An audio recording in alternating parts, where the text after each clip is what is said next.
You happy to plough straight in? Oh, I think so, aren't you? Oh, yeah. Musical Talk, the UK's independent musical theatre podcast.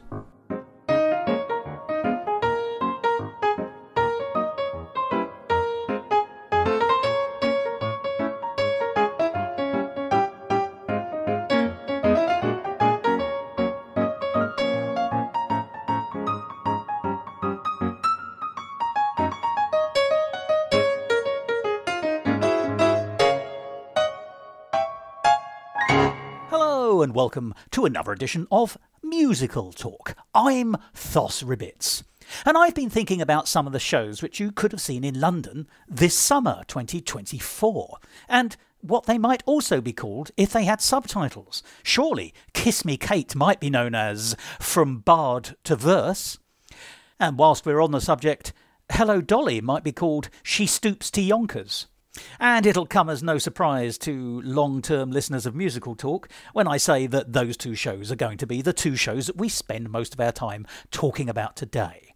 But I think my point is well made. It's been an incredible summer of musicals here in London. We've had several fantastic revivals, Hello Dolly, Kiss Me Kate, Starlight Express, and several West End premieres, including Hadestown. And this week and next week, we're going to be talking about all four of those. But there's also been an influx of new musicals, and that's always refreshing in the commercial West End, because some of them have got as far as the West End, and that's really quite unusual. And I've been very encouraged by this. This is a very positive sign that actually perhaps something interesting is happening in musical theatre in London. The flip side to that, of course, is the price. And anyone who's been looking at the ticket prices for the newly announced production of that old evergreen Oliver by Lionel Bart will be aware that there is still a problem with theatre in London. However, let's look to the positives and concentrate on those four shows which I've already mentioned, which you could have seen in London this summer: Kiss Me Kate, Hello Dolly, Hadestown and Starlight Express. Now, we've linked them ever so slightly thematically in the sense that next week you're going to get the two that involve railway lines, so that should be pretty easy to work out, which means that this week we're going to get the two that feature women's names in the title, which is not as common as you might think.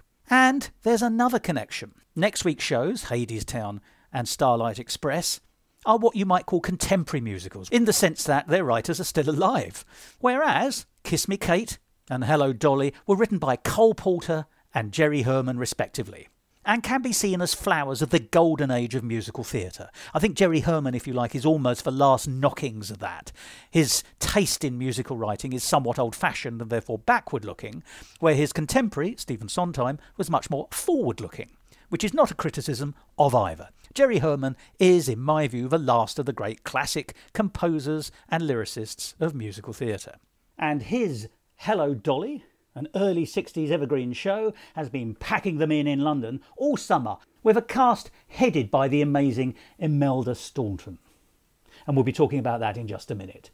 But first on the agenda, it's Kiss Me Kate. Now, everybody knows that Kiss Me Kate is Cole Porter's musical adaptation of William Shakespeare's The Taming of the Shrew.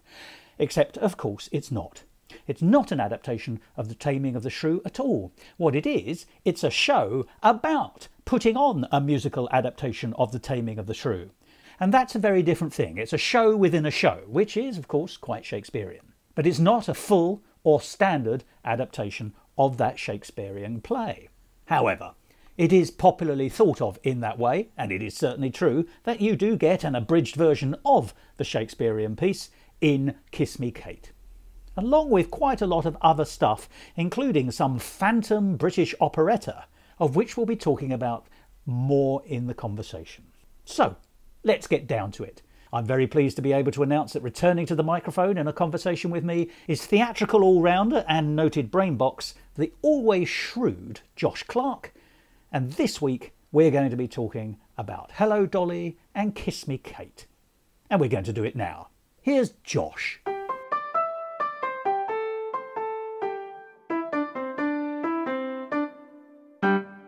Musical Talk, the UK's independent musical theatre podcast.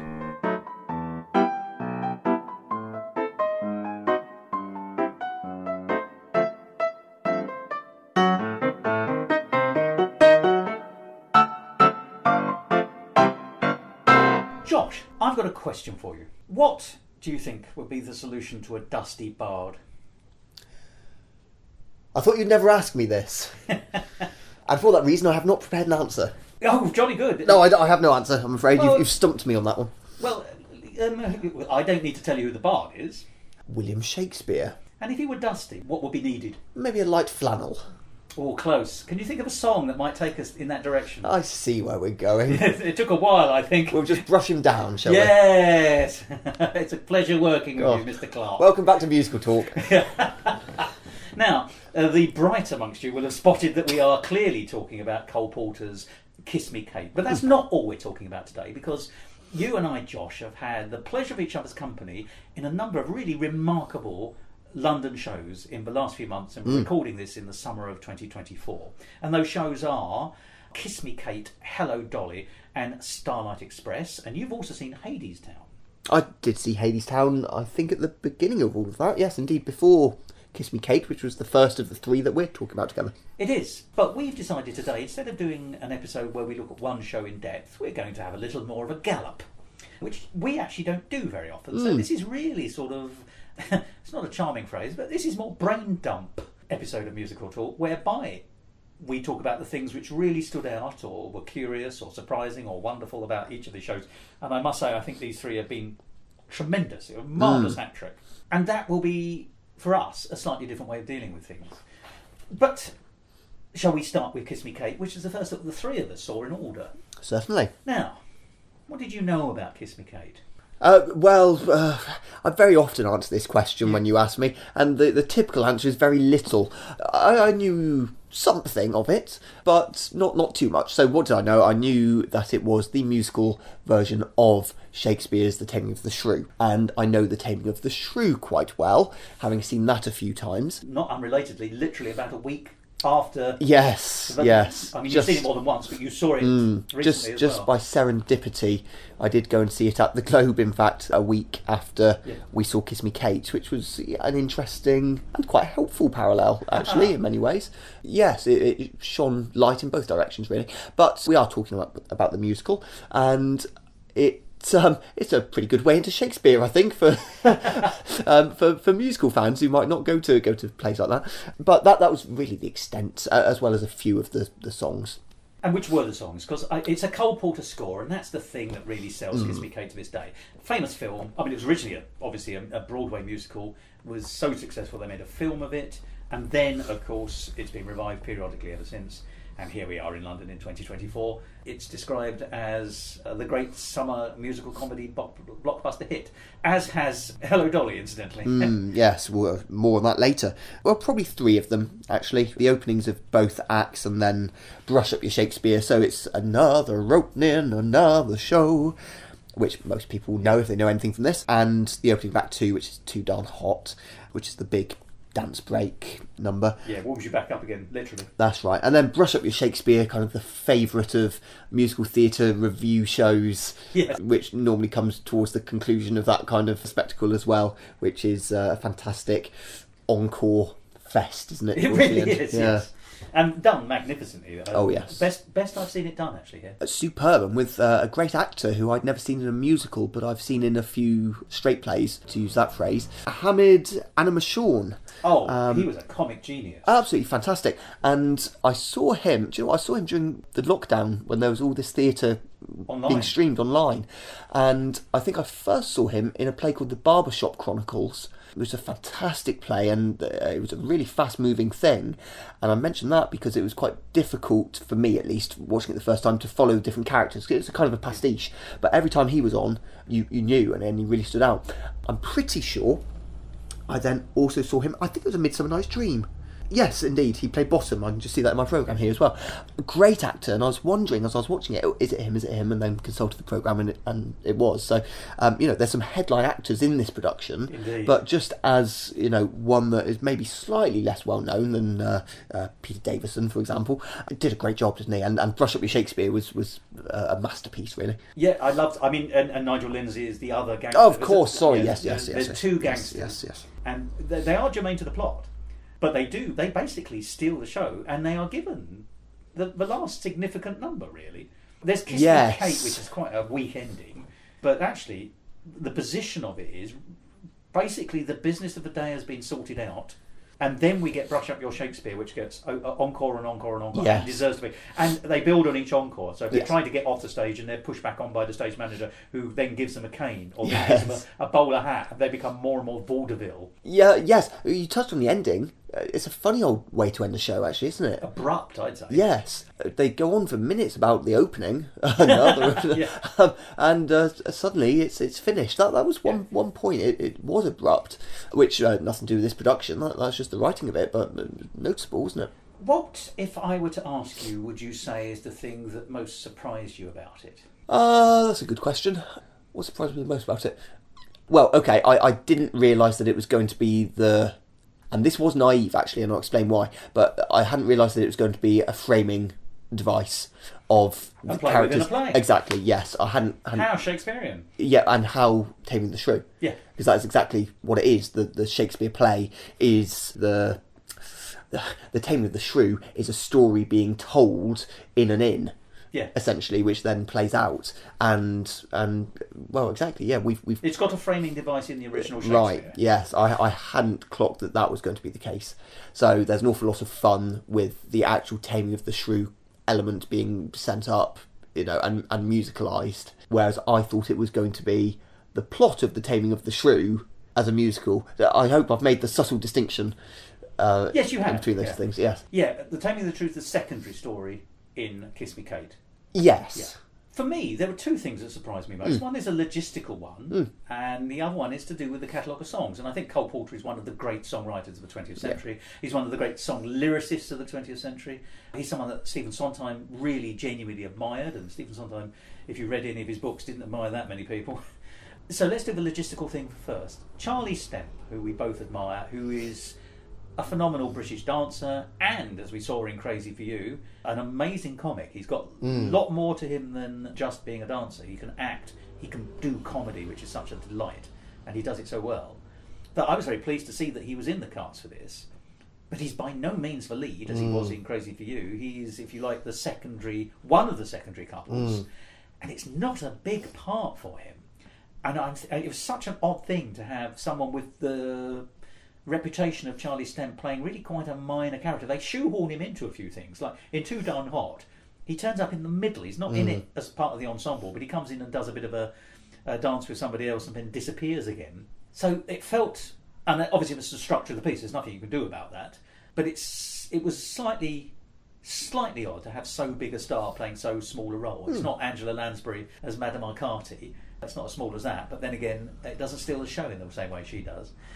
Or did. And the second thing is, and I had never realised this until I saw it on stage. And now I know the score backwards. I saw the film years ago, and I love Cole Porter scores, whether they are the recording of the scores or whether it's Ella Fitzgerald singing random songs from it. No, so for me, Too Darn Hot will always be Ella Fitzgerald.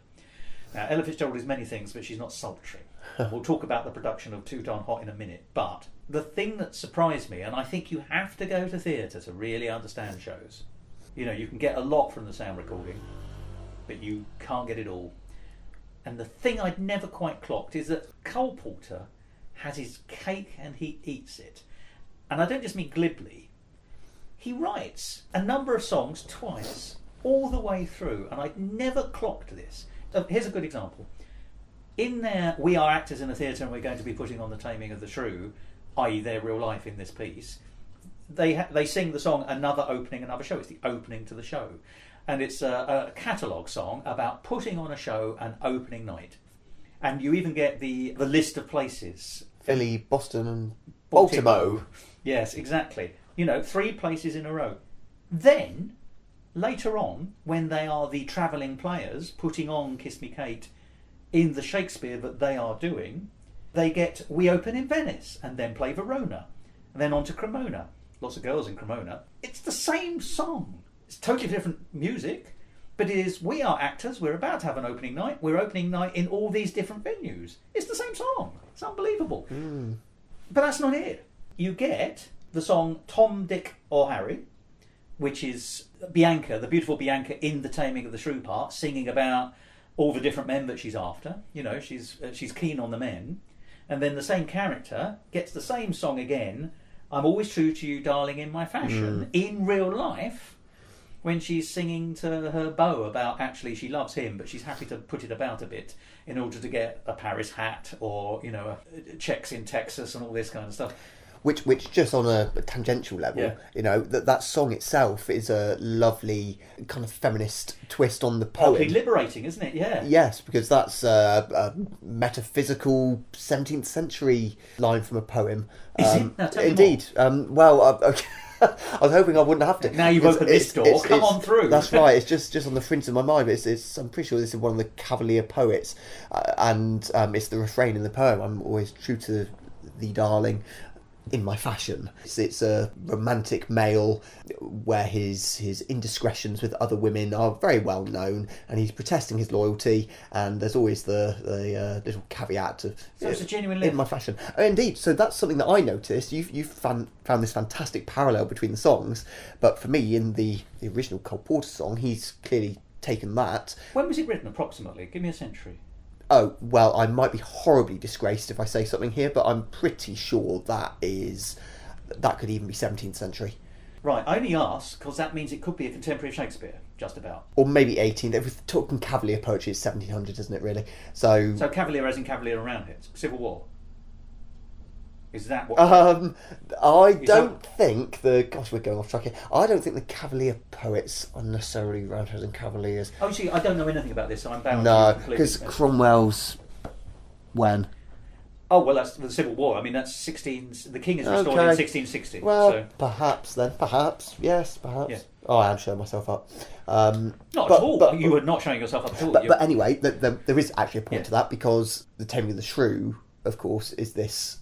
as it's written to modern eyes, horribly sexist, misogynistic thing where Catherine is the shrew, i.e. the woman who won't who won't just she is chattel, unfortunately. Yes, who doesn't just do as she's told. And so to have, well, it's not Catherine, but to have was it Bianca singing It's the sister, yeah. Yes, always true to my fashion. Well, that is the kind of reclamation of the idea that it could just be the man who doesn't have to be faithful. That is genuinely interesting. There we are. And I wasn't aware of that parallel at all.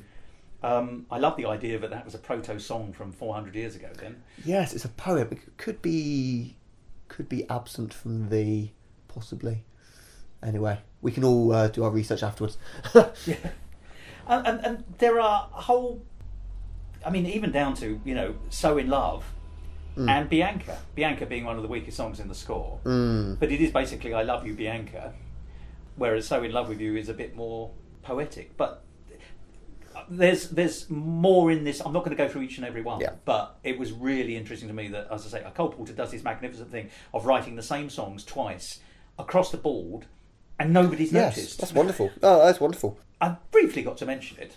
I love the fact that the song Wunderbar, which does not fit either in America or in Italy, which are the two principal venues, is a throwaway song inserted in the most awkward way possible when they say, do you remember that song we sang from that British operetta set in Switzerland where everyone was wearing Dutch costume? So it's an imagined song from an imagined British operetta.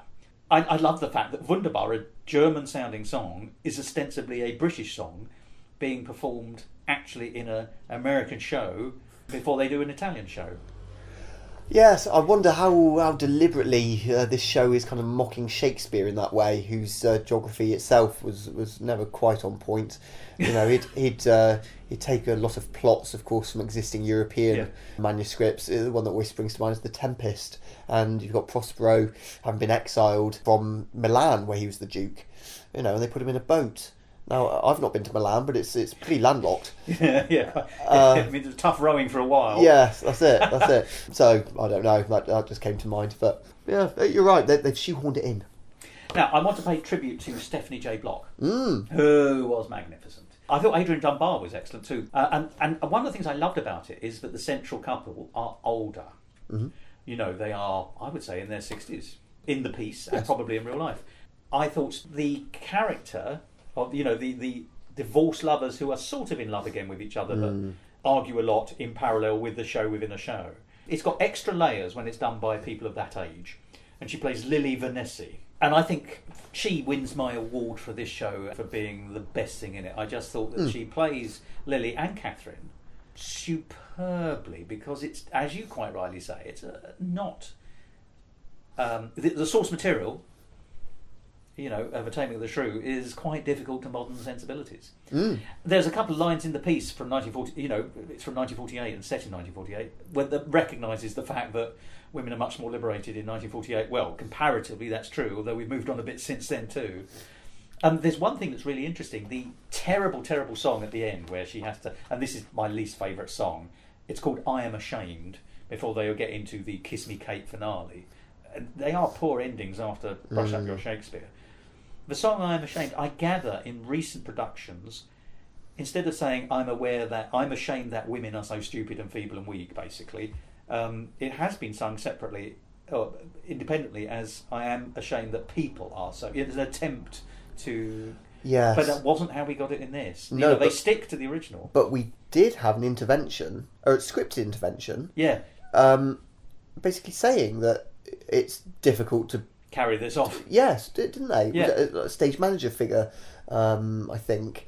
So, I mean, it's a fairly heavy-handed way of doing it, but we got... But makes the point. Yeah, yeah, makes the point.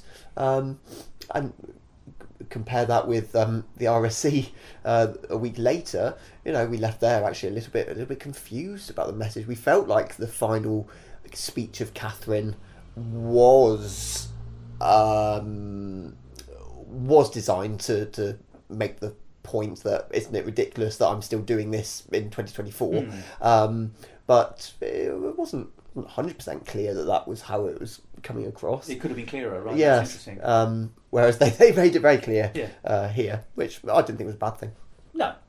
Overall, I thought it was fabulous. I really enjoyed it. The final thing I'm going to mention was the orchestra pit. Yes. It was lovely to see the orchestra, and you had a whale of a time. But there was another corollary that arose from that, which is that there's this aperture on the stage. They had to revolve for the set. Yeah, superb.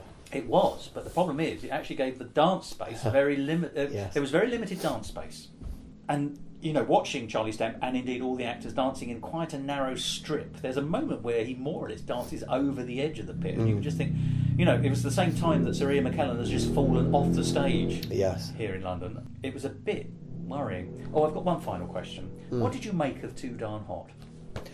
Yes, well, kind of picking up on what you're just saying as well, and on a recent conversation we've had, if I might, when we were talking about back along fringe shows and things, and we were talking about having small casts.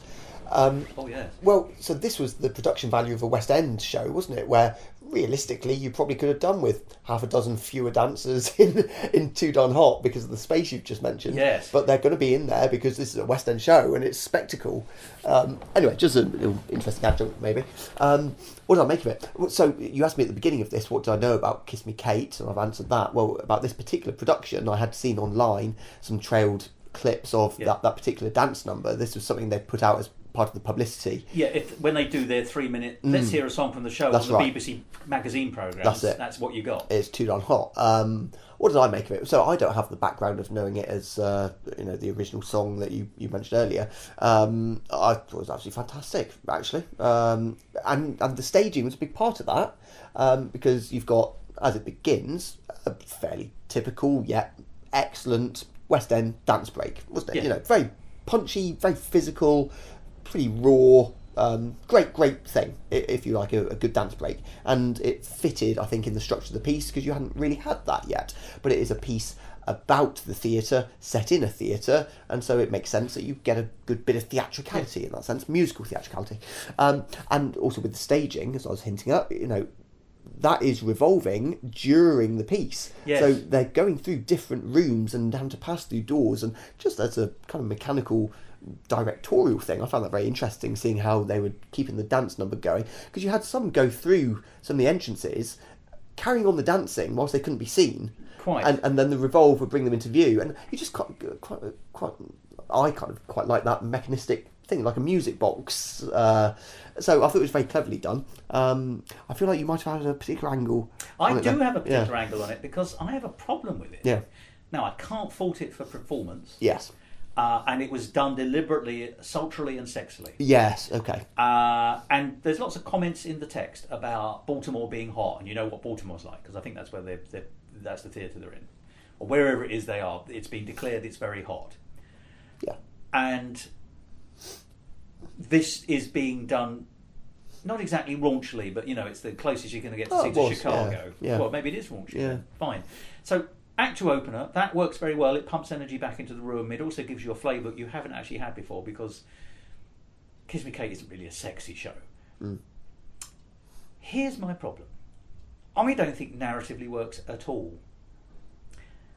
I think, or certainly my reading of all the interpretations I've heard of it before, are that it's a sort of comic number. But actually, men aren't great lovers in the heat, because...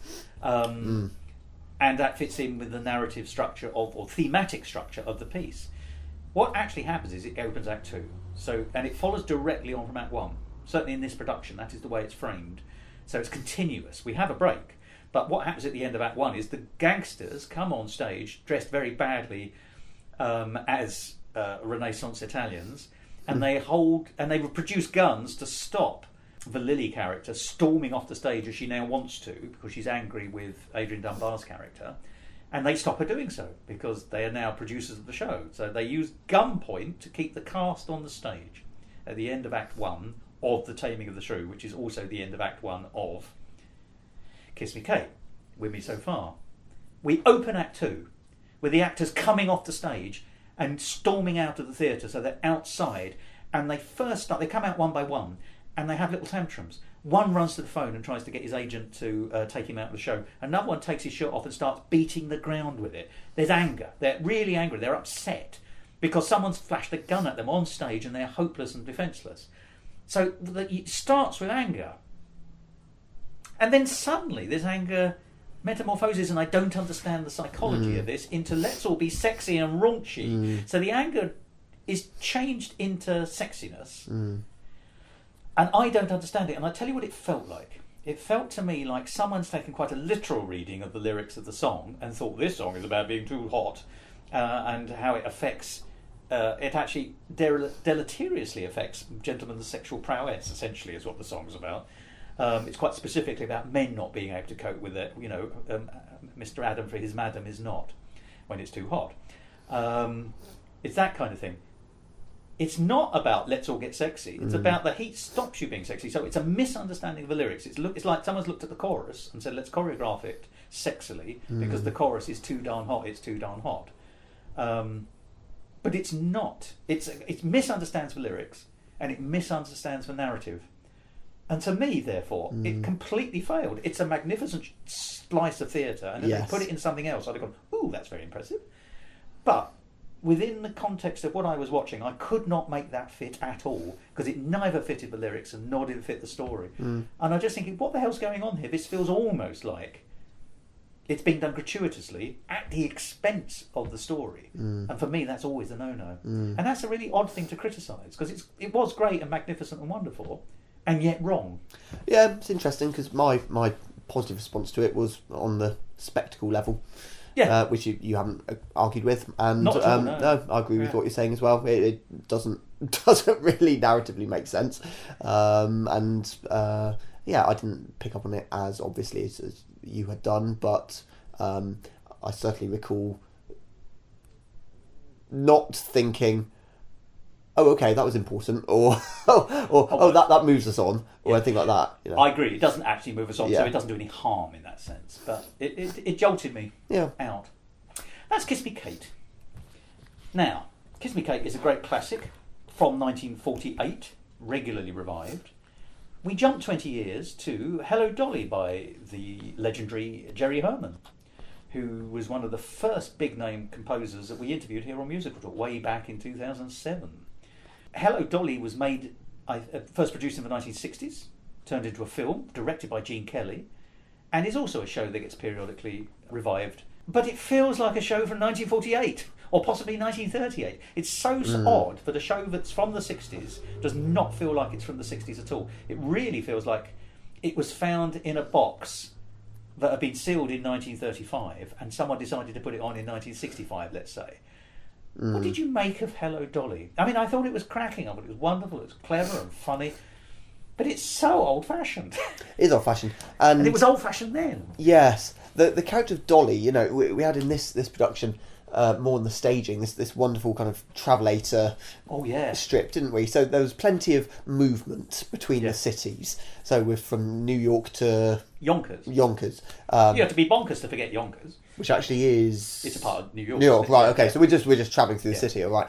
But the way that our Dolly was kind of attired in travelling get-up and going from, let's say, smaller part of downtown New York into New York proper, you know. Grand New York was a little bit reminiscent to me of a sort of kind of small town girl making it in the big city, Thoroughly Modern Millie, 42nd Street. Yeah, the daddy of them. Yeah. That sort of thing, which fits more into the 1920s period that you're talking about. I think you asked me what I thought of the show, actually, which was fantastic. Loved it. I absolutely loved it. You know, it was in the Palladium as well.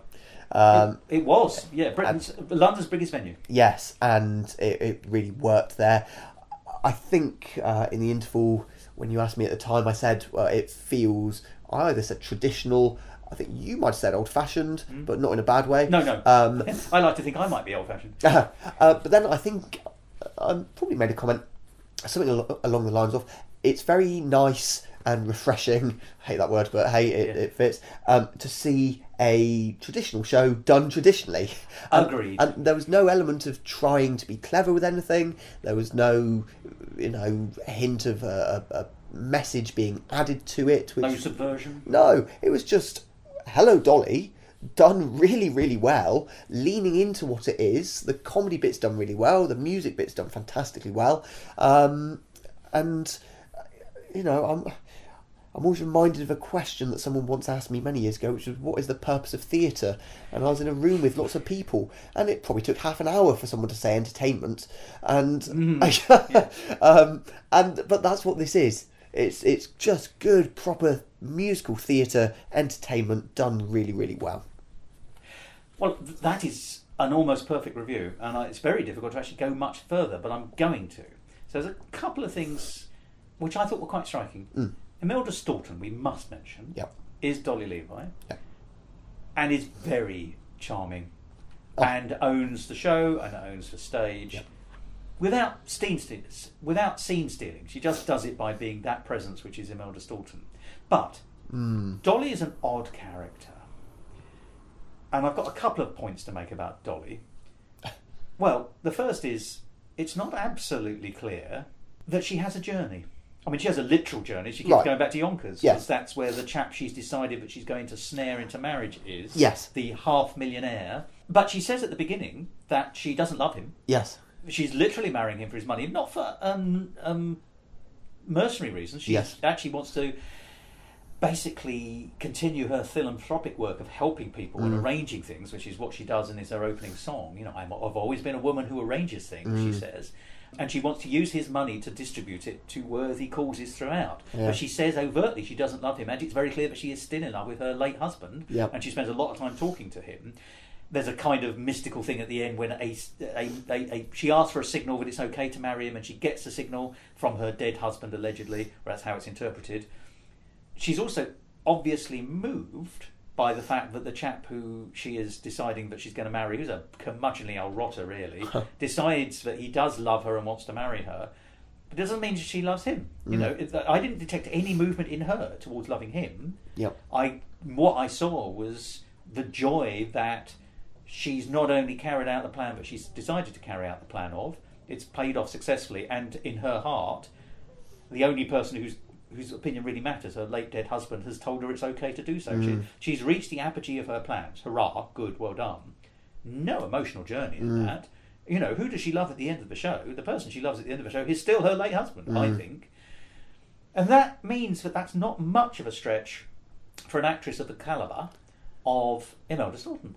So what she was relying on, apart from brilliant stage presence, was her comedy chops, of which she has millions. Oh, it's spot on. Yeah, and she plays the part to perfection, deliciously. Yeah. It's funny, it's a concoction, it's a confection. and she plays each scene to its zenith. Yeah. But I'm not sure that she's being pushed emotionally in that role, and it's a pity because it's not Mama Rose. No. Yeah, fair enough. Fair enough. I'll start off with the comparisons just in the like aesthetic-ish to those other shows I mentioned earlier.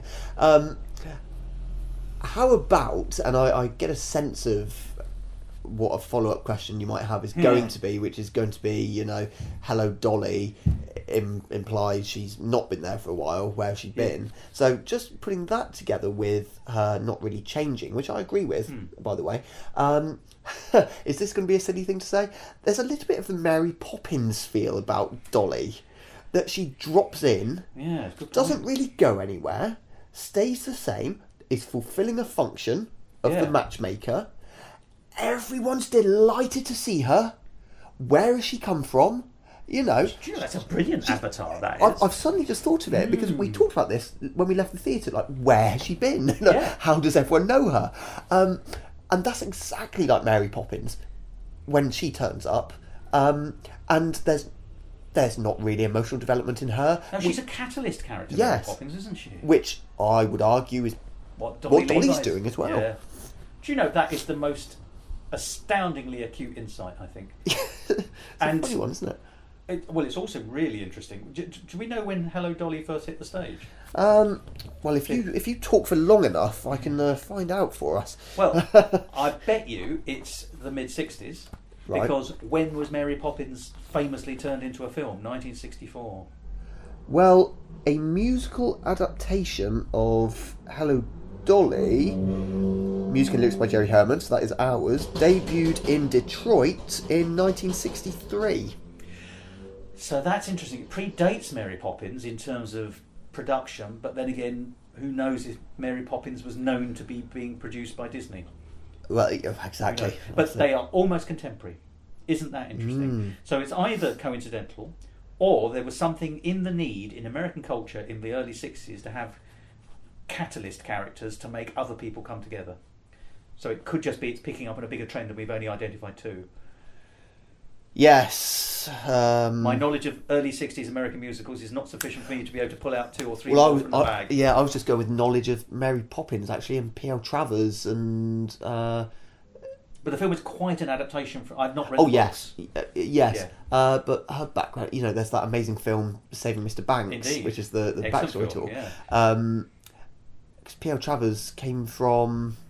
Well, somewhere in Australia. That's it. That's what I was thinking. I lived in London almost all her life. Yes. So, you know, does that kind of undermine this thirst in the American psyche? But maybe they just took it. But oh, it's so interesting. Yeah. But she feels something like that character. Well, now you've mentioned it, I think that I can't not see it. I think you're right. Yes. I agree with you on the emotional range, though. It's the first time that I've seen Imelda Staunton live, and I know that she's been, you know, wildly successful in You Saw Gypsy, in Sweeney Todd, Into the Woods, Follies. Yes, exactly. Things which I would have loved to have seen her in Sweeney Todd. Oh my goodness! I presume she was Mr. Lovett. Yes. Yeah. A bit old for Joanna, bless her. That's it. That's it. Yeah, it's fair. As you mentioned, it's no criticism of her in this, because none at all, because it's just not the material, is it? No, and she's got such good comedy skills. Oh, the acting was outstanding. Yes, it really was. In fact, I don't think there was a duff performance from anyone. No. Jenna Russell was great, mm-hmm. and his name Harry Hackle. It was a rather marvellous name. Was playing Cornelius, which was the Michael Crawford role in the film. And Harry Heppel. Excellent. He played Cornelius Hackle. I can see what I've done there. I thought he was wonderful. But I thought everyone was wonderful. I didn't think there was a character in it that I didn't think really brought their role to life. No. We ought to talk very briefly about the thing you've mentioned, but also one more character whose journey is a little bit odd psychologically. And that is the object of, I'm going to call it Dolly's desires. Well, it's not really. That's Andy Nyman playing Horace Vandergelder. Now, Horace Vandergelder is a bit of a piece of work. Yeah. He's mean, he's cruel, rather selfish. He's very much about position in society, and he parades, literally in a parade, I noticed in a Freemason's apron by the look of it, which I think is an American Guild thing. So we may, as Brits, been overlaying an interpretation of what that means, but certainly those clubs which seem more prevalent in America. And then in Act 2, when Dolly's basically trying to not persuade him but manipulate him into marrying her, it doesn't appear to go well, and he basically says, I would never marry you in a million years. And so there was a lot of marvellous double talk and backplay, and it's all very cleverly done, and it's linguistically flexible and splendid. But he basically comes to the position that she's not the kind of woman he likes, and he doesn't want to have anything to do with her. And then he basically goes off and has a bit of a think and goes, oh no, she's a rather wonderful woman, I love her and I want to marry her. And you think, what? Where the hell did that come from? Psychologically, it's all over the bloody place, Act 2. No, I don't criticise it, it's just the way it is. I think we both said this. You've got to accept the show in its entirety. You take it holistically, and holistically it's marvellous. Great score, great performances, very funny. Break it down and do any kind of forensic analysis on it. It falls to 1,000 bits. When Mr. Banks has his fly a kite moment, reversal of feelings about Mary Poppins towards the end of that show, you can buy that because she is magic. Yes, that's true. She's probably supernatural. The thing that's lacking from Dolly is the actual ability to, magically change things, and probably for that reason, this handbrake turn, emotionally speaking, feels like an abrupt handbrake turn. Yeah. It really does, and there's got to be an element with this of just remembering. I don't know if this is a get out of jail thing or just something that's a bit of an excuse, but remembering it's a piece of musical theatre, and it's almost a trope of a certain type of musical, isn't it? It is. That things just are going to tie up, however far away from being tied you might think they are. It's known as the plot would have it. Yes. Yeah. And it's a slight shame, I think, if for no other reason than you've got a very kind of strong female character who you think doesn't necessarily need it, and it would probably be just as satisfying if she floated up into the clouds on an umbrella to carry on somewhere else. Well, I think Dolly Levi is a character that I would love to have seen Hello Dolly again. I think there's a sequel waiting because she's an amazingly empowered woman and self-empowered. Probably a prequel to get into where was she before? Well, that does tie, and it's got to be mentioned. It's a great song, Hello Dolly. It sells the bloody show. It's named after the show. Yeah. Louis Armstrong made an enormous hit of it. It's been performed 1 million times by everybody ever since, and most people can probably hum it if you ask them. But in the plot, it's an enormous welcome for... Well, I don't understand what happens. She goes to this posh restaurant where she's going... It's a hotel. And she's going... This is where she's going to try and persuade Horace that they need to get married by manipulation and sort of backtalk. But she turns up and all the waiters go, I hear that she's coming back. And you get the sense she's been gone for 20 years. And she's greeted extensively over a very long time with lots of singing and dancing and a flight of steps, as you'd expect in Jerry Herman, and quite a lot of imaginative stuff with a set of silver trays. Hello Dolly. Well, she sings it to them first of all. She sings it to the waiting staff, and then they all sing it back to her. So it's very clear that people who know each other are Dolly and the staff. Now, first of all, there's very little turnover in this hotel if they all know each other for 20 years. So it must be quite a good employer. But also, it sort of suggests that 20 years ago, it doesn't sound like she was visiting too much as a guest. It sounds like she was there on some kind of businessy thing, as a worker. But she must have done something remarkable that they've all been hankering after her return and have been presumably privately choreographing it for 20 years just in case she should turn up. It's a great song about greeting an old friend, and we're never told what that connection is at all. It sort of doesn't matter. No. The thing is, you could take the song and the sequence out, and bearing in mind it's the title of the show, it sort of feels like it needs to have more importance, and it simply doesn't. Yes, it just adds mystery. Yeah. Really. It adds to this sense of her being more than what we're allowed to see of her. Yeah, there's an enigma which isn't being explained. Yes. Dolly Levi is a much bigger character than Hello Dolly allows her to be. Yes, and we're talking about, the acting work of Imelda Staunton. She undoubtedly would have answered these questions. Yes. Oh, there's some notes I'd love to see. Aren't there? Yeah, what was she imagining? Because you look at her acting performance of the song Hello Dolly, and she knows where she's been. Yeah. And she knows who each of those waiters are, and they all know where... I'm saying obvious things, but no, it needs to be said. As actors, yeah, you can tell that they're not just saying the words. They've worked out their backstories. Yes. And how they interconnect. But it's... We're just not allowed to hear it. Yeah, but it's a really important backstory for knowing her motives with Horace and why she's going to these lengths. And why she is, as a character, so eternally witty and positive and just smiling at everything. What has shaped her? Yeah. She is a very unusual character. I think you've just set the perfect musical theatre writing class essay. What is the pre-story for Dolly Levi? Right, the musical. As I said earlier, the prequel, yes. Yeah, I think you've hit something on the head there. One final thing before we move off Hello Dolly, and I would be remiss if I didn't ask you about the orchestra. Because, first of all, it was an interesting pit, much bigger pit than at the Barbican, where we saw Kiss Me Kate. And there's a staircase going down into it, and the staircase is actually actor relevant because it's where Cornelius and the other colleague who works with him in Horace's store basically spend all their time. They come up and down from their stores into the main store. That's a terrible usage of the sentence, but the orchestra was fabulous. And you went into sort of paroxysms of joy, I thought.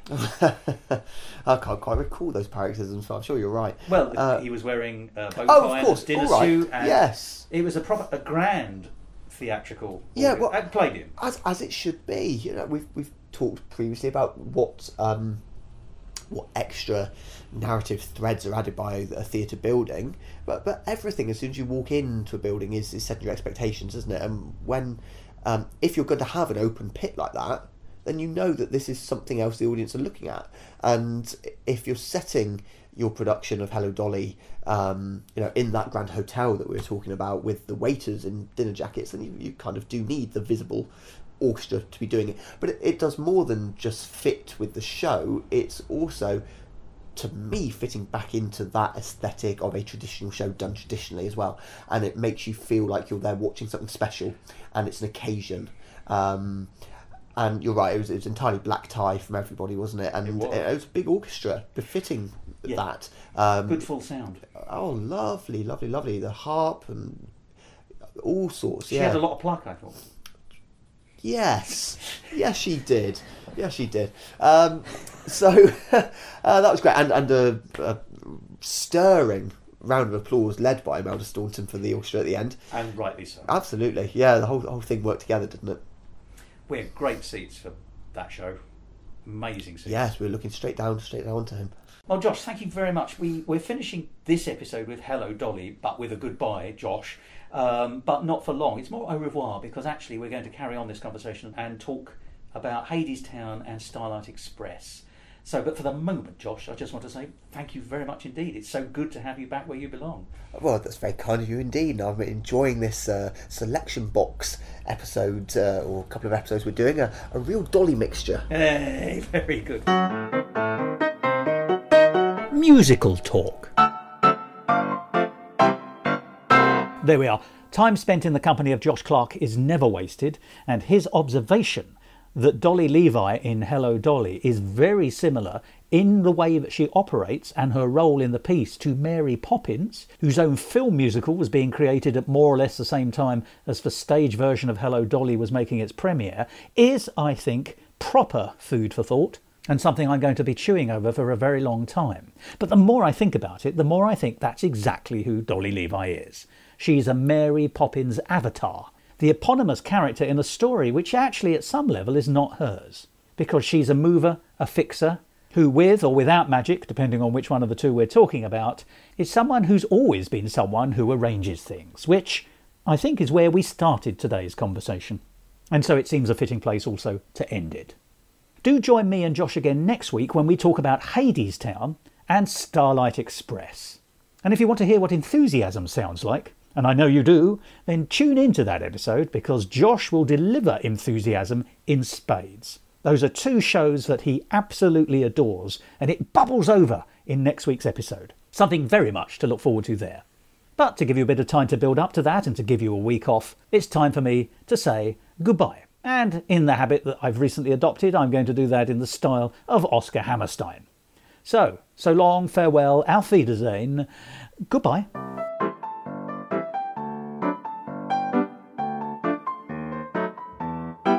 This episode of Musical Talk presented by Josh Clark and Thos Ribbits and edited by Thos Ribbits. Copyright Musical Talk 2024.